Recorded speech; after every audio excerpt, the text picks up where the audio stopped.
Live. I apologize. We've had some technical difficulties tonight between the both of us. But go on, JD. I think we're actually live. Okay. So did everything I just say count or not count? The first part did not count. The first part did Okay. not count. Yeah. So here we are. We're coming at you about an hour late. So apologies to our friends and listeners who are always with us. But I was watching the game on TV in upstate New York, and the young buck Jack was at the game. What was it like arriving? What was it like settling in? Give us your impressions. Well, first it was just awesome to be there, to see this Duke team. Right. I mean, to see any Duke game is fun, but this Duke team, I think we can all acknowledge at this point in the season, is a little bit different than most. So my plan was to get there early so I could watch warm-ups and settle in, get some popcorn, etc. And none of that worked out. I thought I was gonna park very close to the arena. It turned out I couldn't park there. You had to have a special pass, so I had to park a little bit further than I had planned. So fortunately, with all of that being said, I was able to walk in just in time for the Virginia introduction. So made it just in time for game time. And I will say the atmosphere in there was pretty electric to start the game. The Virginia fans, they were playing better, having won their last three games and four of their last five, and they clearly were up for this game. It seemed like close to sold out in there. It was a really good environment for a basketball game and a really loud atmosphere to start the game, which I know you attempted a couple of times here to get us going with the first half of this, and as you said on that no one else got to hear, it was a very close game in the first segment. It seemed like nobody could miss that first segment. It was just every basket was going in. That first segment finished 13-12. And I think both teams, one was 5 for 7, maybe one was 4 for 6. It was just a shootout at the OK Corral. And we thought we were getting the game that we feared we were going to get. And that was the first segment. And did it feel that way sitting there? It did. It's funny when I was listening to you talk about that, I felt the same way. How the only thing I did think at the end of that segment was Virginia can't keep shooting like this. We could. I didn't think we necessarily would, but we could. We've seen it enough times with this Duke team that on any given night they could just be locked in, especially from three. And I was like, I don't think Virginia's gonna be able to maintain it. Now, the one thing that I noticed right away was that second segment, and that's where Duke started to pull away. Right, Malik Brown checks into the game. Within 5 seconds, again, he's got a deflection. Duke's got the ball, and they're going the other way. And I know you want to get to this at a certain point because being there live, I couldn't. It was hard to see what happened to Malik, and there's no replays, right? So he was super impactful in his minutes. The box score numbers, I don't even think they credited him with a steal, which I think was wrong. Again, they discredit a lot of his steals because he'll get the deflection, someone else picks it up, and they credit that person with the steal. But I don't think that's how it should be scored. I don't think that's appropriate, and I think Malik's lost a few steals that way this year. Other people have gained, so good for them. But I think Malik, what did you call him on the video that we couldn't release here? What was the nickname you gave for Malik? I thought it was really good. You expect me to remember? I had to record it twice, and I don't. I, this is the problem with young Jack and old JD working with technology, It was like and so the master of deflections, the director of, I don't know, something like that. But it was better than that. and it was really appropriate. I like it was the second one. Your nicknames recent years haven't been as good as they used to be, but I was like, and of course now you can't remember it, so it's hard to give you too much credit. But I was like, okay, you've got Quick Draw, that's a good one. Now you've got Malik, that could have been a second one, but you've lost it already, so it's. I'll find it again. It was, master deflection, something like that. But we'll get there. So at the end of the second segment, Duke pulls ahead 21-14. Did that take the excitement out of the crowd, or were they still in it? They were still in it. They were certainly still in it. Um, but it started to kind of calm down a little bit, but they were still in it. Like I think it was still relatively early when Robinson missed the first of at least two or three dunks for Virginia in this game, um, and Did, that did, kind of it. It didn't change did the you ever momentum, did but you ever man, think did you ever think you would be a coach and go, we got to practice our dunks? I mean, they had like three, maybe even more that they could have had that just should have gone in and they just popped out. I mean, that's just absurd, and that's just got to take the wind out of you because I think every time Duke got the ball, but all right, fans are still in it. We hit the third segment, which finishes 27-14. We extend our lead to 13 points. Fans still there? Wait. Let me ask you a different question. Who were you seated next to? Were you student section, or were you next to people that were, like rooting for Duke? Or because if you're not in the student section, who knows who you were with? So what was that like? so I deliberately went in the opposite section of the stadium to the students. It was good to have them as part of the atmosphere, but I didn't want to be a part of it. So I went to the opposite corner. There was like a Duke fan in front of me, and there was a Duke fan or a couple of Duke fans behind me. But for the most part, Virginia fans, and they were very But at least excited. at least Duke fans had your back. Oh yeah, the ones behind me were very loud, and I was a little concerned for them. But the way the game turned out, I'm sure they're okay. Um, but the Virginia fans were really into it at the start. Because it was back and forth, right? And then as the game went on, it got a little bit quieter and a little bit quieter, and there was only a few moments where the crowd really got into it that are a little bit later on into the game. But it was kind of like this: if they started off at a 10, they were down to an 8 after that second segment, and then by the end of the first half, I would say they're probably at about a 6. Although they had So a nice play at the end of the first half that kind of gave them a little bit more juice, um, where it was like volleyball. The ball was just like nobody could grab it towards the end of the first half, and I thought, I know I jumped ahead here, and I apologize. Um, I'll save it. I'll let you go in order. okay, I'll save my because comment here. I in the right at the beginning of the uh well, in the middle of the fourth segment, as Duke is building their lead, a rather well dressed Virginia fan, looking somewhat distinguished on television, gets tossed out of the game. I've rarely seen the referee just stop and go, that fan, you're out of here. Any There was idea? Did it? no idea, by the way. I was sitting with as I said, a Virginia fan.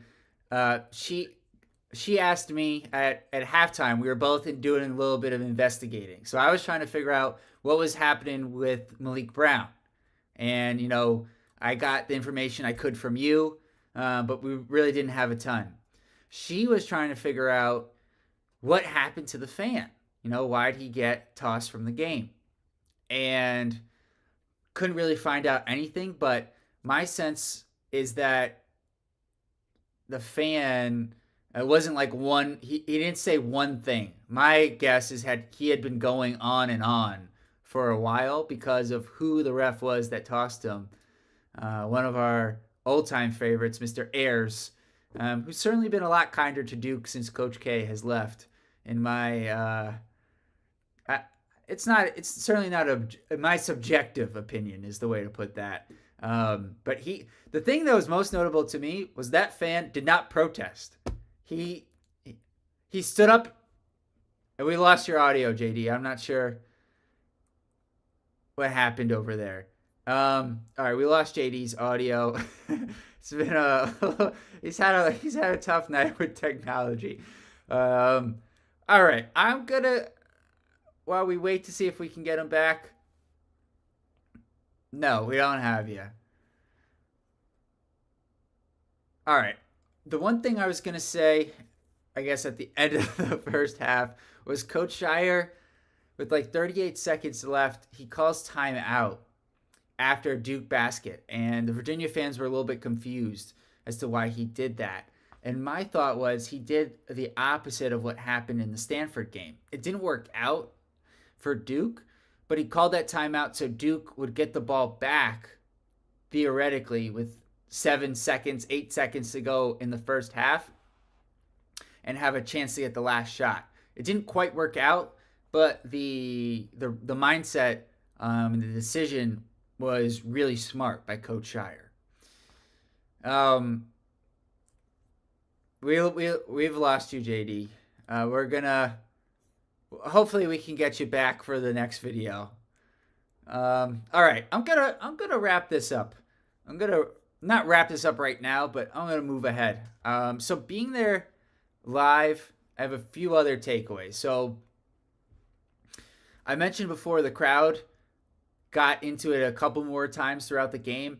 The way Duke started the second half, the crowd just couldn't get into the game. They got into it on the block when after Cooper stole it from Rhodey, which was just an awesome hustle play. He tried to go up and dunk on Robinson, and he blocked it, and then they scored, Virginia. That was the loudest the crowd got besides the start of the game until Cooper Flagg went up to shoot his free throws and missed the front end of the two free throws there. And can't hear you, JD. I apologize. And see if you can leave and come back. Try to leave and come back. And boy, at that point the game was pretty much over. The fans did have one big reason to cheer, and that was they were going for that bacon. And Cooper said, "No bacon for you." I know, JD, you had a lot of fun doing or attempting to do, I should say, the medals for today without me and having it your way. I gotta tell you, we were pretty close with the medals. There's one difference though: the order. The gold medal for me today is Con Knipple. He was incredible. I don't know if it's because I was there. I don't know if I would have the same feeling if I was watching on TV. But being there live, it just felt like he was everywhere. He started the game off scoring like just great shots. And then he would score from the inside. He would hit his threes. And then defensively, it just felt like he was getting deflection here. He was playing good defense on another guy there. And then the play that just encapsulates it all for me was the end of the court where I was sitting was where Virginia was shooting in the second half. And it seemed like they had an easy run out. Rhodey throws the alley-oop. And then out of nowhere, Con Knipple flies in to break up the easy alley-oop for Virginia, which turns into a Duke bucket. And I had text you, just to make sure that was Con Knipple, because in the moment it was such a blur that I thought maybe, just maybe, that was Cooper instead of Con. But no, that was Con Knipple. And it was a really impressive play by Con, who was just fantastic in this game for Duke. Let me see if I can pull up a couple quick stats while I'm going here. Um, he had 17 points on 5 of 12 shooting, 3 for 6 from 3. He had 7 rebounds. Rebounds. It was like 23-8 or something at the half. It was the rebounding, and it was just they were just out competing Virginia. I had no idea until you said it, JD, that Cooper had a double double at the half. I didn't realize that live. I knew he was getting a lot of rebounds, but didn't quite realize how many he was getting. Khan had a number of offensive rebounds. Cooper finished with 17 points and 14 in this one, but he's not the silver medal today. Silver medal is certainly Isaiah Evans, who had 17 points and 3 rebounds, 5 of 6 from the 3-point line. He was just on fire. And as you said in the video that unfortunately nobody could hear, JD, both times he made layups and they called the foul before, at least one of them should have been a continuation. I know it's college basketball, it's not the NBA, but boy, those both could have been continuations, at least one of them. And he certainly could have had 20 points in this one. And more than anything, watching him live, his energy is infectious. You don't get to see him like in between when he's like talking to himself and getting himself going after a made shot. And I think my favorite part from watching him today was Gongba was getting some minutes early in the second half. He had a nice bucket. Evans checks into the game. Cooper was hyping up Gongba. Evans checks in. The first thing he does is slaps Gongba in the chest and is like, "Let's go!" Getting him going. And so it was really a treat to get to watch them in person. The bench was really electric for Duke. After the big plays, the whole bench was getting up and into the game. They did a really good job of taking the crowd out after that first segment and coming out strong in the second segment. Outside of a couple of flips where the crowd was really rooting against Cooper more than rooting for Virginia, they took them out of the game. And defensively, especially in the second half, even though Virginia scored more, I guess it felt like part of that was like towards the end of the game they scored more. That first segment was a little bit tough for Duke, but the defensive Duke really got going. And the big guys for Virginia, Robinson had 7 points coming off his best game, but Kofi and Buchanan only had 2 points combined. It was the guards and Rhodey and Ames and McNeely. Rhodey did have 2 turnovers in this one, which is kind of a lot for him as of late. Sion James just continues to do a great job of being the point guard for this Duke team. And